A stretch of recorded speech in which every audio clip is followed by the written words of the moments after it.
I got so much motherfucking design on right now. Break it down, bring it back, make it clap. I got 3 old thoughts, new block, wear that thing. Bitches on my line, and you know. Assalamualaikum warahmatullahi wabarakatuh. Baiklah, kami dari kelompok 1 akan menjelaskan tentang jenis-jenis alat ucap manusia dan klasifikasi bunyi konsonan dan klasifikasi bunyi vokal. Sebelumnya, kami akan memperkenalkan diri terlebih dahulu. Perkenalkan, nama saya Nolati Aswatus Fantoni dengan NIM 23129221. Perkenalkan, nama saya Nikola Zafir Hayati dengan NIM 23129339. Perkenalkan, nama saya Muhammad Ahlul dengan NIM 23126053. Perkenalkan, nama saya Melisa Zahara dengan NIM 23129200. Perkenalkan, nama saya Rahma Fadila dengan NIM 23129373. Oke, baik. Di sini saya akan menjelaskan tentang font. Font adalah alat-alat ucap manusia yang menghasilkan bunyi bahasa. Font dibedakan menjadi 3. Yang pertama, ada artikulator. Yang kedua, titik artikulasi. Dan yang ketiga adalah alat-alat yang melengkapinya. Yang pertama ada labium. Labium disebut juga dengan bibir. Terdapat 2 labium. Yang pertama, labium atas atau bibir atas. Labium atas sebagai artikulator pasif, dan yang kedua ada labium bawah atau bibir bawah sebagai artikulator aktif. Bunyi-bunyi yang dihasilkan dari labium disebut dengan bilabial. Yang ketiga ada dentum atau gigi. Gigi sebagai artikulator pasif, di mana artikulator aktifnya adalah ujung lidah atau apex. Ada bunyi yang dihasilkan dari gigi atas dan juga ujung lidah disebut dengan apikodental, dan ada bunyi yang berasal dari gigi atas dan juga bibir bawah disebut dengan labiodental. Dan yang keempat ada alveolum atau lengkung kaki gigi, di mana lengkung kaki gigi atau alveolum ini sebagai artikulator pasif dan apikal atau lamium sebagai artikulator aktifnya. Dan ada bunyi yang dihasilkan dari alveolum dan juga apikal disebut dengan apikal alveolum. Serta ada juga bunyi yang dihasilkan dari apikal dan juga lamium yang disebut dengan laminoalveolum. Yang kelima ada palatum atau langit-langit keras, di mana palatum sebagai artikulator pasif dan artikulator aktifnya yaitu lamium dan apikal. Ada bunyi-bunyi yang dihasilkan dari palatum dan juga apikal disebut dengan apikopalatal, dan ada juga palatal dan juga lamium disebut dengan laminopalatal. Yang keenam yaitu ada langit-langit lunak atau venum serta anak tekak dan uvula nomor 7. Di mana mereka dapat turun dan naik untuk mengatur arus udara yang keluar dan masuk melalui rongga hidung dan juga rongga mulut. Bunyi yang dihasilkan dari keluarnya udara melalui rongga hidung disebut dengan nasal, sedangkan udara yang keluar melalui rongga mulut disebut dengan oral. Dan ada bunyi yang dihasilkan dari velum sebagai artikulator pasif dan dorsum sebagai artikulator aktif, di mana bunyi tersebut dinamakan dengan dorsovelar. Dan ada juga uvula, di mana uvula ini disebut dengan bunyi uvular. Yang kedelapan ada faring atau rongga tenggorokan, di mana rongga tenggorokan adalah rongga yang terletak di antara pangkal tenggorok dengan rongga mulut dan rongga hidung. Faring disebut juga sebagai tabung udara yang akan ikut bergetar bila pita suara bergetar. Bunyi yang dihasilkan disebut dengan faringal. Yang ke-9 yaitu kerongkongan atau laring, di mana aler atau terdapat pita suara vocal cord yang melintang dari arah depan ke arah belakang. Dengan demikian, fungsi alat ini adalah meneruskan aliran udara yang berhembus dari paru-paru ke faring. Yang ke-10 ada tenggorokan, berada pada rongga ujung saluran pernafasan yang ujungnya ada sepasang pita suara. Yang ke-11 yaitu pita suara. Pita suara dapat terbuka lebar, terbuka agak lebar, ataupun terbuka sedikit dan tertutup rapat, sesuai dengan arus udara yang dihembuskan keluar. Celah di antara pita suara disebut dengan glotis. Dengan yang nomor 11, yaitu pada glotis inilah awal terjadinya bunyi bahasa dalam proses produksi bunyi. Yang ke-12 yaitu epiglotis. Epiglotis adalah proses pembunyian yang dibantu oleh katup pangkal tenggorok yang berfungsi menutup dan membuka jalan nafas atau jalan udara ke paru-paru dan jalan makan atau minuman ke arah pencernaan. Yang ke-13 ada root of tongue atau akar dari lidah, di mana berfungsi sebagai mengatur aliran udara dan kontak dengan bagian-bagian tertentu dari rongga mulut. Yang ke-14 yaitu ada dorsum atau punggung lidah. Dorsum atau punggung lidah digunakan untuk menghasilkan bunyi-bunyi yang melibatkan kontak dengan langit-langit atau faring. Yang ke-15 ada tengah lidah atau medium, di mana medium ini berperan sebagai pembentuk bunyi-bunyi yang terletak di tengah rongga mulut. Yang ke-16 ada lamino atau daun lidah, di mana berkontribusi dalam membentuk bunyi-bunyi yang melibatkan kontak dengan sisi rongga mulut seperti bunyi konsonan sibilan. Yang ke-17 ada ujung lidah. Ujung lidah ini disebut sebagai apikal, di mana digunakan untuk membentuk bunyi-bunyi yang melibatkan kontak dengan gigi atau rongga mulut bagian depan. Materi selanjutnya adalah klasifikasi bunyi vokal, yang mana dalam bahasa Indonesia ada 5 bunyi vokal, yakni A, I, U, E, O, dengan cara pengucapan yang berbeda. Huruf A diucapkan dengan posisi lidah berada di tengah, bentuk mulut tak bundar, serta strukturnya terbuka. A. Huruf I, cara pengucapannya, posisi lidah maju ke depan, bentuk mulut tak bundar, serta strukturnya tertutup. I. Selanjutnya adalah huruf U. Cara pengucapannya, posisi lidah mundur ke belakang, bentuk mulut bundar, serta strukturnya tertutup. U. Selanjutnya adalah huruf E, di mana posisi lidah kita maju ke depan, bentuk mulut tak bundar, serta strukturnya semi tertutup. E. Selanjutnya adalah huruf O, di mana posisi lidah kita mundur ke belakang, bentuk mulut bundar, serta strukturnya semi terbuka. O. Untuk lebih memahami, teman-teman dapat mencobakannya secara langsung. Sekian materi tadi saya.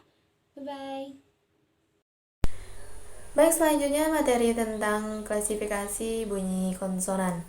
Yang pertama ada bilabial. Bilabial adalah dihasilkan dengan cara mengatupkan kedua bibir atas dan bibir bawah. Bilabial ada terbagi dari beberapa bagian. Yang pertama ada bilabial hambat. Yang hambat ini seperti menahan saluran suara terus mengeluarkannya secara keseluruhan. Hurufnya yaitu huruf B dan P. Selanjutnya ada bilabial nasal. Bilabial nasal ini menahan saluran udara, terus saat menahan saluran udara, keluar udara melalui hidung, seperti huruf M. Selanjutnya ada bilabial aproksimal. Bilabial aproksimal ini dihasilkan dengan menyempitkan saluran udara, akan tetapi tidak menghambat saluran udara keluar. Contohnya huruf W. Selanjutnya ada labiodental. Labiodental dihasilkan dengan menggerakkan bibir bawah ke atas menyentuh gigi tapi tidak menyentuh bibir atas. Nah, artikulasi dari labiodental adalah ada frikatif. Frikatif ini yaitu menyempitkan saluran suara sehingga dia menghasilkan suara yang berisik. Contoh hurufnya adalah V dan F. V Selanjutnya ada apikodental, di mana apikodental ini dihasilkan dengan menggerakkan ujung lidah menyentuh gigi bagian atas. Artikulasinya yaitu hambat, di mana hambat itu menahannya dulu baru mengeluarkannya, seperti huruf T, di mana kita menahan baru kita mengeluarkan T. Glotal, di mana glotal ini dihasilkan dengan cara ditentukan oleh celah antara pita suara. Contohnya itu ada huruf H. Selanjutnya ada dorsovelar, di mana dorsovelar ini dihasilkan dengan cara menggerakkan daun lidah menuju langit-langit lunak. Jenisnya ada beberapa. Yang pertama ada hambat, di mana hambat itu menahan dan mengeluarkannya dengan cara keseluruhan. Contohnya huruf K dan G. Selanjutnya ada frikatif, di mana frikatif ini menyempitkan saluran udara lalu mengeluarkan dengan udara yang berisik. Contohnya huruf X. Selanjutnya ada nasal, di mana nasal ini menahan suara sehingga udara yang keluar melalui hidung, seperti hurufnya itu ada NG, di mana dibacanya jadi ngeh.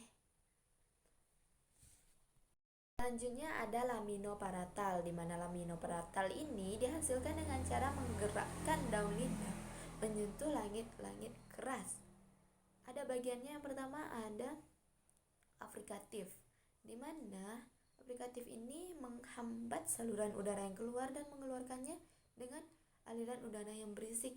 Contohnya huruf C dan J. Selanjutnya ada dengan nasal, di mana nasal ini adalah menahan, menghambat saluran udara yang keluar sehingga udara keluar melalui hidung. Contoh hurufnya adalah N dan Y, yaitu nye, nye. Selanjutnya ada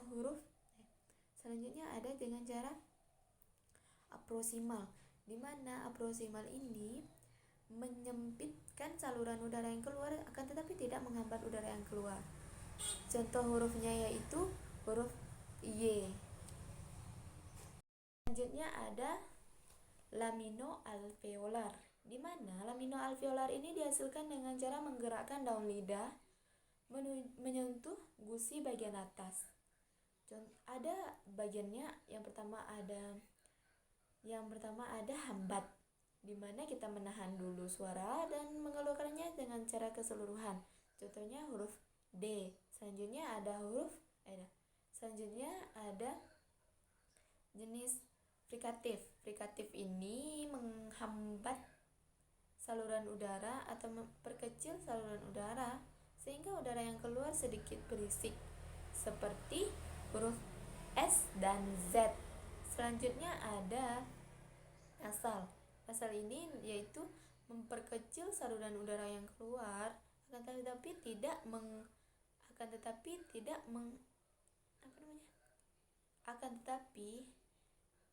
mempersulit udara yang keluar. Contohnya huruf N. Selanjutnya ada getar atau drill, di mana ujung lidah menyentuh langit-langit lunak sehingga mengeluarkan udara yang bergetar, seperti huruf R. Selanjutnya ada lateral, di mana lateral ini mempertemukan antara ujung lidah dengan lengkung gigi bagian atas, tapi tidak menyentuh gigi, seperti huruf L. Sedangkan berdasarkan artikulator yang digunakan memperoleh jenis bunyi bahasa sebagai berikut. 1. Bilabial, dihasilkan dengan cara mengatupkan kedua bibir atas dan bawah bibir bawah dalam kurung labial mendekati bibir atas dalam kurung labial. 2. Labiodental, dihasilkan dengan menggerakkan bibir bawah dalam kurung labial menyentuh gigi bagian atas dalam kurung dental tanpa mengenai bibir atas. 3. Apikodental, dihasilkan dengan menggerakkan ujung lidah dalam kurung apikal menyentuh gigi bagian atas dalam kurung dental. 4. Laminoalveolar, dihasilkan dengan menggerakkan daun lidah dalam kurung laminal menyentuh gusi atau lengkung kaki gigi bagian atas dalam kurung alveolar. 5. Laminopalatal, dihasilkan dengan menggerakkan daun lidah dalam kurung laminal menyentuh langit-langit keras dalam kurung palatal. 5. Dorsovelar, dihasilkan dengan menggerakkan pangkal lidah dalam kurung dorsal menyentuh langit-langit lunak dalam kurung velar. Sekian, terima kasih. Baiklah, di sini saya akan menjelaskan tentang klasifikasi bunyi konsonan berdasarkan cara artikulasinya. Yang pertama, bunyi hambat. Bunyi hambat dihasilkan dengan cara menghambat saluran suara sepenuhnya kemudian melepaskannya secara keseluruhan. Contohnya ketika kita membaca huruf B dan P. 2. Bunyi frikatif. Bunyi frikatif dihasilkan dengan cara menyempitkan aliran udara sehingga menghasilkan aliran udara yang berisik. Contohnya ketika kita membaca huruf F, V, S, dan Z. 3. Bunyi aprikatif. Bunyi aprikatif dihasilkan dengan cara menghambat saluran suara kemudian melepaskannya melalui aliran udara yang berisik. Contohnya ketika kita membaca huruf C dan J. 4. Bunyi nasal. Bunyi nasal dihasilkan dengan cara menutup saluran suara pada rongga mulut sehingga udara yang keluar pada rongga hidung. Contohnya ketika kita membaca huruf M dan N. 5. Bunyi getar atau drill. Bunyi getar atau drill dihasilkan dengan cara menggetarkan ujung lidah dengan langit-langit lunak sehingga udara yang keluar pun ikut bergetar. Contohnya ketika kita membaca huruf R. 6. Bunyi lateral. Bunyi lateral dihasilkan dengan cara mempertemukan ujung lidah dengan lengkung kaki gigi tetapi tidak menyentuh gigi. Contohnya ketika kita membaca huruf L. 7. Bunyi aproksimal. Bunyi aproksimal dihasilkan dengan cara mempersempit aliran suara tetapi udara masih bisa keluar tanpa hambatan. Contohnya ketika kita membaca huruf W dan Y. Baiklah, sampai di sini saya menjelaskan tentang klasifikasi bunyi.